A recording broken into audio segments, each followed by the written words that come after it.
tackle. Luke Gallows looking to do what he does best, beat up whoever's in the ring.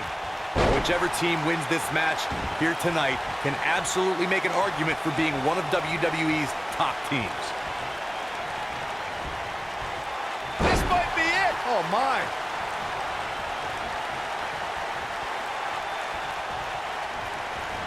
Boom.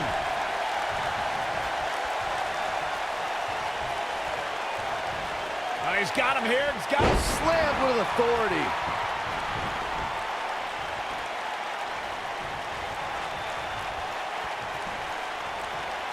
That might have just broken something.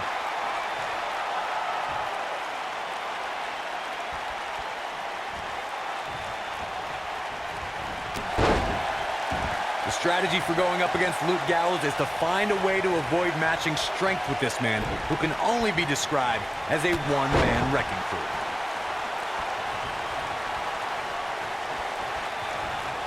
Oh, a heel kick. Right on point. Drop kick. Oh, great height.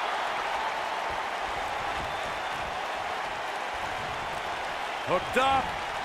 It would be unrealistic for a superstar to try and match power with Luke Gallows, and I think that approach would benefit them. Luke Gallows is quite familiar with using every inch of his massive 6'8", almost 300-pound frame as a weapon, and an opponent must stay away from that type of power as much as possible. Tornado DDT! Talk about devastation. Now we see Carl Anderson starting to slow down a bit. This tag team match can get out of hand quickly if he doesn't mount an offense soon. During the rivalry between the Hardy Boys and Cesaro and Sheamus over the Raw Tag Team Championship, the teams became very familiar with one another. In June of 2017, the teams met in a 2 out of 3 falls bout on Monday Night Raw. The most important fall in a 2 out of 3 falls contest is the first fall. If a team can win the first fall, that sets the tone for the rest of the match, and your opponents are playing catch-up. The 2 out of 3 falls match that saw the Hardy Boys go at it with Cesaro and Sheamus was a throwback of sorts.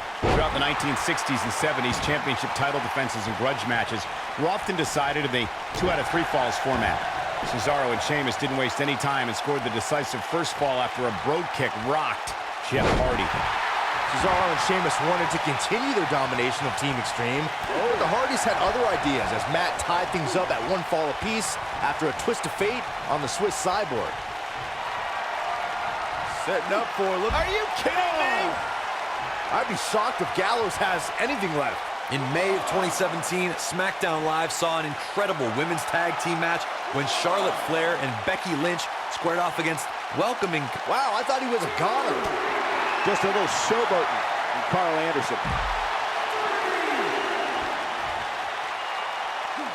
So tear the features clean off your face. I think only a group as treacherous as the Welcoming Committee could bring Becky Lynch and Charlotte Flair back together. Natalya's power set the tone for the match and gave her team an advantage. That was until Carmella's overconfidence let the Irish flash kicker turn the tide and get back into the match. And then it was elementary from there for the Irish-born superstar. Naomi did an excellent job of making... Strowman. This is not going to be good at all. Tag team history was made when the first ever SmackDown Tag Team Champions were crowned at Backlash 2016. The unlikely duo of Rhino and Heath Slater caught lightning in a bottle and ran through the tag team title tournament. In the finals, Rhino and Slater took on the Usos to see which team would be the inaugural Tag Team Champions. There was a lot on the line in the tag team tournament finals. The Usos wanted to add another tag team title reign to their resume and enjoyed the recognition. He's fighting back here. I expected nothing less, Cole.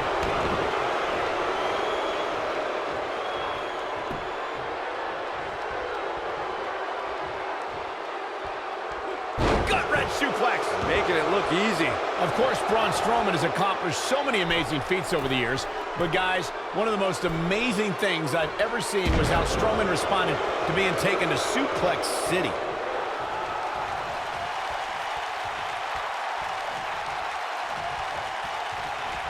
Braun Strowman faltering some. It might be time for him to recharge that battery. All he has to do is get to his corner and make the tag.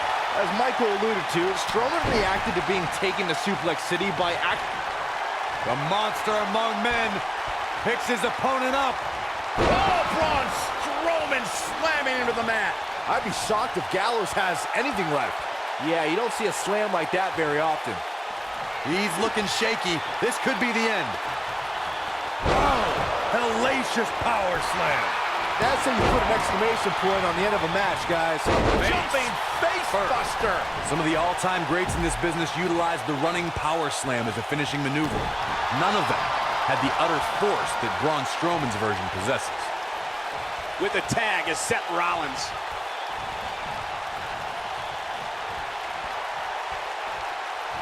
Seth Rollins. Oh, super kick.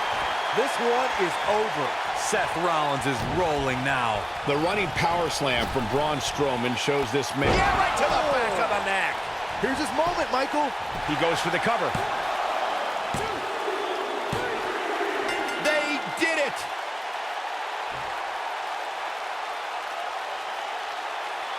Now let's get another look at some of the high points of that one. That's the kind of match that makes me proud to be here at ringside.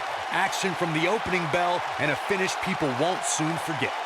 These superstars gave as good as they got, and these fans got their money's worth from the opening bell.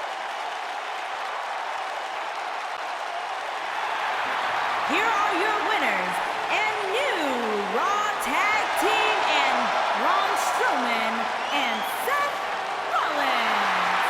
That was a big pinfall victory right there. Wow, when you pick up a pinfall victory over somebody like that, you've done something right. As hard as it will be not to think about that amazing match we just saw, we must move on here, guys.